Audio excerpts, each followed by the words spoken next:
Howdy. Do I look as tired as I feel? Because I feel pretty tired. But I'm going to read anyway. Hopefully I won't fall asleep. Actually, if I do, I'll just redo the video and you won't even know that I did. Before we begin, hit pause, say a prayer, ask for discernment.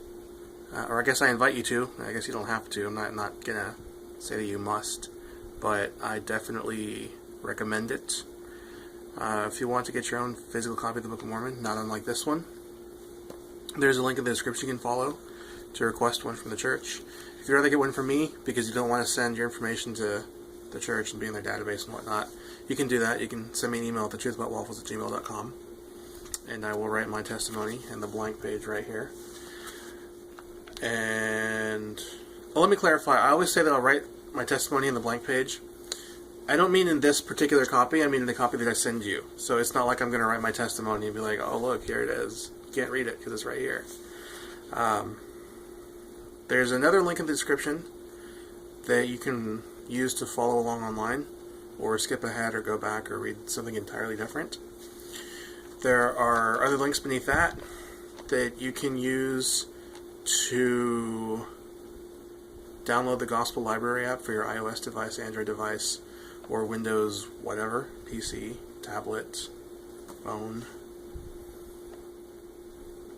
the Microsoft Band, probably, I don't know, I'm just assuming. What else? Don't forget to take notes if something jumps out at you or you feel inspired to do so. And I think that's it. So, Mosiah chapter 7. I'm kind of excited because we're actually reading this in church and in a class that I'm taking. And now it came to pass that after King Mosiah had had continual peace for the space of 3 years, he was desirous to know concerning the people who went up to dwell in the land of Lehi-Nephi, or in the city of Lehi-Nephi. For his people had heard nothing from them, from the time they left the land of Zarahemla. Therefore, they wearied him with their teasings. And it came to pass that King Mosiah granted that 16 of their strong men might go up to the land of Lehi-Nephi to inquire concerning their brethren. And it came to pass that on the morrow they started to go up, having with them one Ammon, he being a strong and mighty man, and a descendant of Zarahemla, and he was also their leader. And now they knew not the course they should travel in the wilderness to go up to the land of Lehi-Nephi. Therefore they wandered many days in the wilderness, even 40 days did they wander. That's interesting. And when they had wandered 40 days, they came to a hill, which is north of the land of Shalom. I guess that's how that's pronounced. And there they pitched their tents. And Ammon took 3 of his brethren, and their names were, Amalekite, I think, Helam and Hem. And they went down into the land of Nephi. And behold, they met the king of the people who were in the land of Nephi, and in the land of Shalom, and they were surrounded by the king's guard, and were taken, and were bound, and were committed to prison. Committed to prison. I would hate to be committed to prison. Maybe a casual consideration.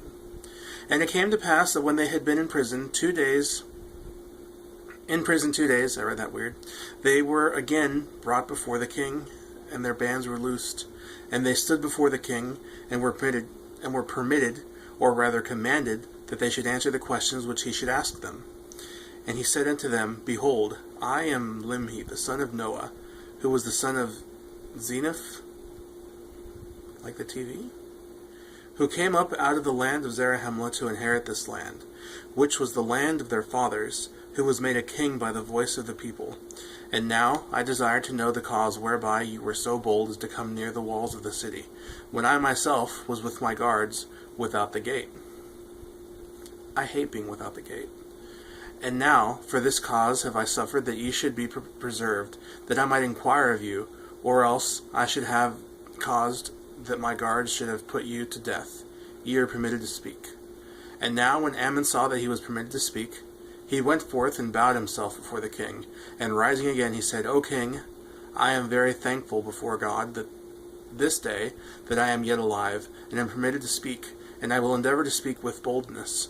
For I am assured that if ye had known me, ye would not have suffered that I should I have worn these bands. For I am Ammon, and am a descendant of Zarahemla, and have come up out of the land of Zarahemla to inquire concerning our brethren, whom Zeniff brought up out of that land. And now it came to pass that after Limhi had heard the words of Ammon, he was exceedingly glad, and said, Now I know of a surety that my brethren who were in the land of Zarahemla are yet alive. And now I will rejoice, and on the morrow I will cause that my people shall rejoice also. For behold, we are in bondage to the Lamanites, and are taxed with a tax which is grievous to be borne. And now behold, our brethren will deliver us out of our bondage, or out of the hands of the Lamanites. You know, I'm not really supposed to comment on this stuff, but this isn't really like doctrinal type of stuff that I'm going to say. But I think it's very interesting that continually in the Book of Mormon, we have parts where the scripture is put out there, and then it's delivered again, almost like to belabor the point, but also to simplify it. I don't know. Where was I? And we will be their slaves, for it is better that we be slaves to the Nephites than to pay tribute to the king of the Lamanites. And now King Limhi commanded his guards that they should no more bind Ammon nor his brethren, but caused that they should go to the hill which was north of Shalom, and bring their brethren into the city, that thereby they might eat and drink, and rest themselves from the labors of their journey. For they had suffered many things. They had suffered hunger, thirst, and fatigue. And now it came to pass on the morrow that King Limhi sent a proclamation among all his people, that thereby they might gather themselves together to the temple to hear the words which he should speak unto them. Just like King Benjamin. And it came to pass that when they had gathered themselves together, that he spake unto them in this wise, saying, O ye my people, lift up your heads, and be comforted, for behold, the time is at hand, or is not far distant, when we shall no longer be in subjection to our enemies, notwithstanding our many strugglings, which have been in vain. Yet I trust there remaineth an effectual struggle to be made. Therefore lift up your heads and rejoice, and put your trust in God, in that God who was your God, who was the God of Abraham, and Isaac, and Jacob, and also that God who brought the children of Israel out of the land of Egypt, and caused that they should walk through the Red Sea on dry ground, and fed them with manna, that they might not perish in the wilderness, and many more things did he do for them. And again, that same God has brought our fathers out of the land of Jerusalem, and has kept and preserved his people, even until now. And behold, it is because of our iniquities and abominations that he has brought us into bondage.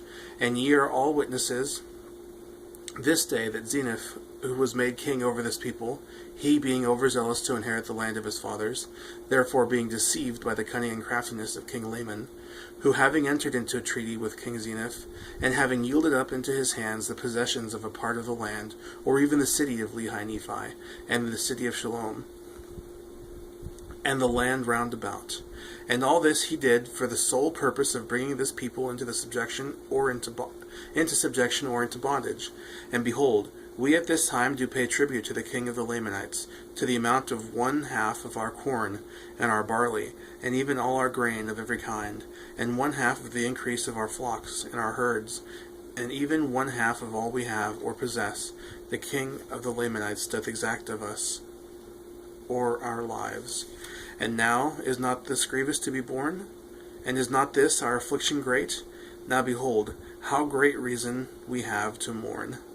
Yea, I say unto you, greater the reasons which we have to mourn. For behold, how many of our brethren have been slain, and their blood been spilt in vain, and all because of iniquity. For if this people had not fallen into transgression, the Lord would not have suffered that this great evil should come upon them.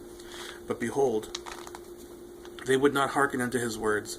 But there arose contentions among them, even so much that they did shed blood among themselves. And a prophet of the Lord have they slain, yea, a chosen man of God, who told them of their wickedness and abominations, and prophesied of many things which are to come, yea, even the coming of Christ. And because he said unto them that Christ was the God, the Father of all things, and said that he should take upon him the image of man, and it should be the image after which man was created in the beginning, or in other words, he said that man was created after the image of God, and that God should come down among the children of men, and take upon him flesh and blood, and go forth upon the face of the earth. And now, because he said this, they did put him to death, and many more things did they do, which brought down the wrath of God upon them. Therefore, who wondereth that they are in bondage, and that they are smitten with sore afflictions? For behold, the Lord hath said, I will not succor my people in the day of their transgression, but I will hedge up their ways, that they prosper not, and their doing shall be as a stumbling block before them. And again he saith, If my people shall sow filthiness, they shall reap the chaff thereof in the whirlwind.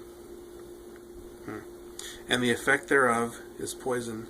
And again he saith, If my people shall sow filthiness, they shall reap the east wind, which bringeth immediate destruction. And now behold, the promise of the Lord is fulfilled, and ye are smitten and afflicted.